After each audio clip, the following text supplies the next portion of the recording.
The drugs moving through this network, enough for millions of lethal doses. Families destroyed, communities shattered. 4:47 a.m. Minneapolis, Minnesota. Portland Avenue South was frozen solid. The Victorian homes stood silent under the winter darkness. Street lights reflected off ice-covered sidewalks. Inside those homes, families slept. Outside, a shadow army was closing in. At 4:52 a.m., more than 250 federal agents moved into position. FBI, Immigration and Customs Enforcement, DEA task force units. They weren't wearing standard uniforms. They were geared for war. Ballistic shields, night vision optics. Armored SUVs rolled without headlights. No sirens. No warning. Their target wasn't a cartel safehouse. It was the home of Judge Hassan Dul, a sitting judge, a pillar of the community, a man trusted by thousands. But federal investigators had spent 18 months building a case that would shatter that trust forever. If you want the full truth about what they found, hit like so this story reaches more people. The order was given at 4:58 a.m. Flashbangs detonated in the foyer. Glass shattered. Federal agents breached the front door. Federal agents, search warrant, drop your weapons. The response was instantaneous. 21 armed guards opened fire from inside the residence. These weren't confused homeowners. They were a private army positioned in hallways and stairwells. Whatever was hidden inside this house was worth dying for. The firefight lasted 9 minutes. Bullets tore through marble pillars. Chandeliers exploded. The smell of gunpowder filled the air. But the federal response was overwhelming. One by one, the guards were forced to the ground. Zip-tied. Neutralized. The house fell silent. Then agents began to search. What they discovered in the next hour would expose the largest judicial corruption scandal in Minnesota history. Behind a false wall in the guest bedroom, agents found 900 kilograms of methamphetamine, stacked like gold bars, wrapped in heavy black plastic. In the basement, metal crates held 1.4 tons of heroin. And the cash. Suitcases. Storage bins. Floor safes overflowing with currency. When the counting finished, the total was $74 million. This wasn't a home. This was a fortress. A logistics hub disguised as a mansion. But the most shocking discovery was still underground. Comment exposed below if you believe every public official should face this level of scrutiny. The investigation that led to this raid began exactly 24 hours earlier. January 7th, 2026. A routine traffic stop on Highway 35W. Renee Good, a 37-year-old Minneapolis resident, was pulled over for a broken taillight. The encounter escalated quickly. Bystanders filmed her screaming that the stop was illegal. The video went viral within hours. Millions of views. Thousands of comments calling it harassment. But the camera didn't see what was in the trunk. When officers opened the cargo panel, the narrative collapsed.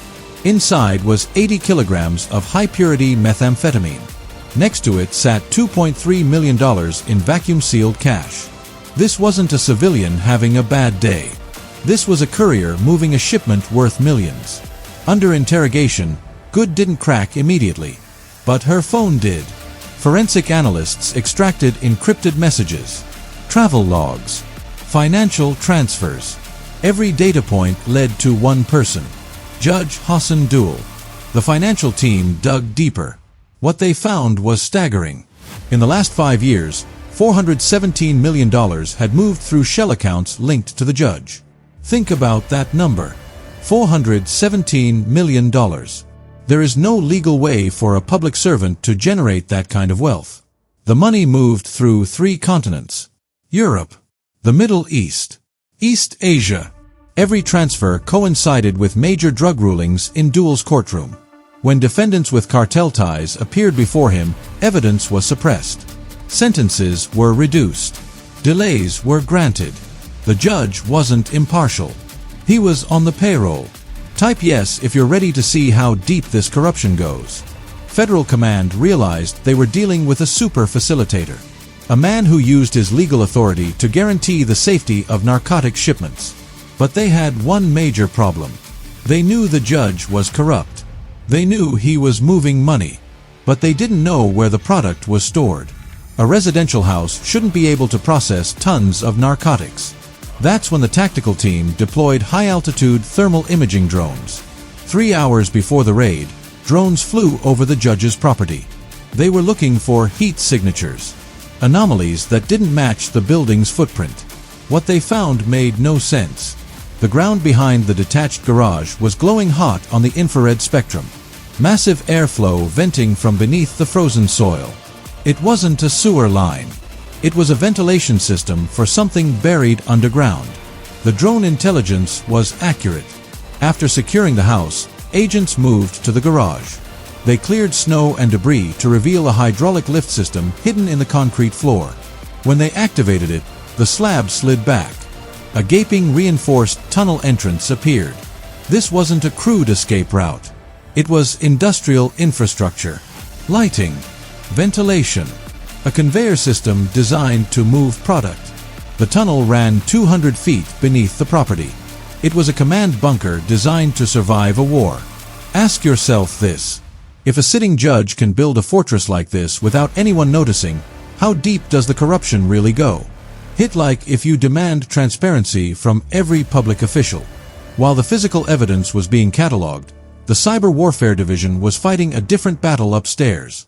5 encrypted computers had been seized from the judge's private study. They were still warm. Screens dark. Hard drives spinning. Analysts knew they had minutes before encryption keys rotated or a remote kill switch wiped the data. Using forensic overrides, they froze the system state.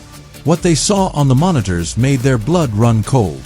The computers weren't just tracking inventory in the basement. They were connected to a live network tracking shipments across the entire state. Every data line pointed to one specific location: the port. The files revealed clearance codes and override protocols used for 7 years. 12 specific port officials had been systematically overriding security checks for specific containers. They weren't forging documents. They were using legitimate credentials to wave contraband through. The judge wasn't just a local boss. He was the gatekeeper. His house was the brain. The tunnel was the storage. But the port was the mouth of the beast. The network had created a ghost corridor. Shipments of illicit cargo were offloaded from international vessels, bypassed through customs in under 9 minutes, and disappeared into the American interior. No inspections. No delays. No trace. The lead investigator looked at the timestamp on the screen. The next major shipment was scheduled to clear customs in less than 2 hours. There was no time for a briefing. No time for backup plans. The tactical commander grabbed his radio. He didn't order a retreat. He ordered a redeployment. Share this so more people understand how corruption works at the highest levels. At 6:22 a.m., the port complex was just waking up. Massive cranes idled in the fog. Dock workers arrived for their shifts. To them, it looked like another gray industrial morning. But the convoy of black SUVs speeding toward Gate 4 was about to change everything. Federal teams didn't wait for permission.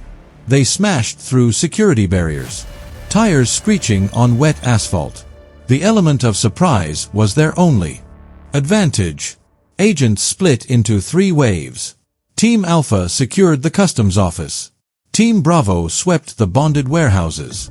Team Charlie raced toward the waterline. Their target was Warehouse C, the location flagged in the judge's encrypted files. Resistance was immediate. Armed guards emerged from the shadows of shipping containers. Gunfire echoed off the steel hulls of docked ships. But without the element of surprise, the defenders were quickly overwhelmed. Federal marksmen neutralized the threat in under 7 minutes. When agents cut the locks on Warehouse C, the scale of the operation finally hit them. It was designated as cold storage for frozen produce. But behind pallets of lettuce and seafood, they found the stockpile. Stacked 3 levels high were sealed crates of narcotics. 1.1 tons of heroin. 800 kilograms of fentanyl. Drums of synthetic compounds measured in industrial quantities. This wasn't a shipment. This was a distribution center for the entire Midwest. If this shocks you, Comment your reaction below. While tactical teams secured the drugs, financial investigators raided the administrative offices overlooking the docks. They were looking for the dirty dozen, the 12 officials identified in the judge's ledger. They found them. Or rather, they found their price. Binders seized from the office safe contained clearance histories. Every single illicit shipment had been signed off by the same small group of signatories. The bank records confirmed the betrayal. Each official had received monthly transfers ranging from $280,000 to $1.4 million. The money was routed through the same shell companies that paid the judge. They hadn't just looked the other way. They had sold the keys to the gate. As the morning wore on, a final desperate attempt was made to save the cargo. A tugboat near the edge of the marina powered up prematurely, casting lines in a frantic bid to flee. Federal interceptor boats swarmed it within minutes. On board, agents found another 420 kilograms of high-value narcotics, strapped to pallets, ready to be dumped at sea. By noon, the operation was effectively over. The port was locked down. The judge was in handcuffs. The network was dark. Hit subscribe so you don't miss what happens next in this case. The final accounting of what was seized that day is staggering. Between the judge's fortress and the port warehouse, federal agents confiscated a total of 5.5 tons of narcotics. The cash seized from the residents and frozen accounts totaled over $74 million in immediate currency. But the most chilling statistic isn't the money or the weight. It's the human cost. Intelligence analysts estimate that the synthetic opioids moving through this corridor were enough to supply millions of lethal doses. This single network, protected by a gavel and a badge, was likely responsible for fueling overdose clusters that claimed tens of thousands of lives. Families destroyed. Communities devastated. All while a judge sat in court pretending to uphold the law. Hassan Dul, the man who once sat in judgment of others, now faces a future in a federal supermax prison. The charges against him carry multiple life sentences: racketeering, narcotics trafficking, corruption, money laundering. The 21 guards are in custody. The 12 port officials are facing federal indictments. But as the dust settles, Minneapolis is left with a difficult question. This operation didn't happen in the shadows. It happened in a mansion on a quiet street. It happened in a busy port. It happened in a courtroom. It succeeded because people trusted the uniforms. They trusted the titles. They trusted the system. Comment justice if you believe accountability matters. The raid on Portland Avenue South proved one undeniable truth. The most dangerous criminals don't always kick down your door. Sometimes they're the ones signing the warrants. This case exposed a network that operated for 7 years without detection. 7 years of shipments. 7 years of bribes. 7 years of death flowing through a judicial system that was supposed to protect people. The trust inside institutions has weakened. When a judge breaks the law, when port officials sell their credentials, when the system designed to protect becomes the weapon used to destroy, what's left? The investigation revealed connections that stretch beyond Minneapolis. Federal prosecutors are now examining similar patterns in Chicago, Detroit, and Milwaukee. Was this an isolated case? Or was Judge Dul part of something larger? The evidence suggests a network that spans the Midwest. Shell companies registered in Delaware.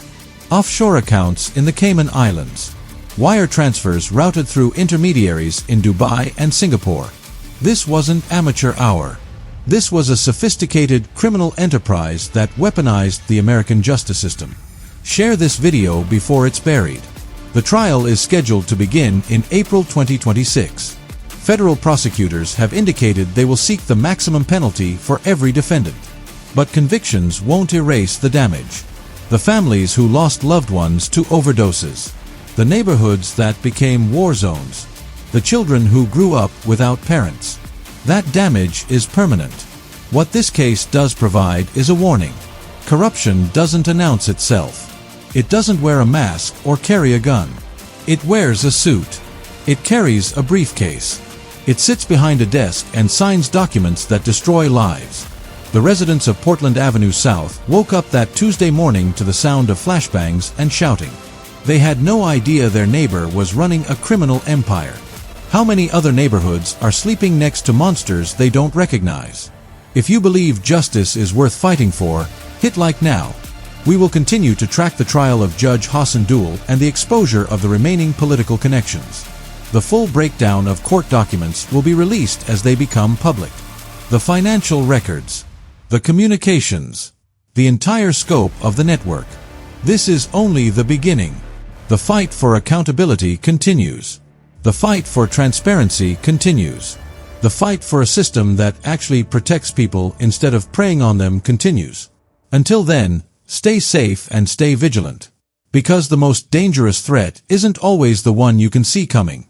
Sometimes it's the one already inside the gates.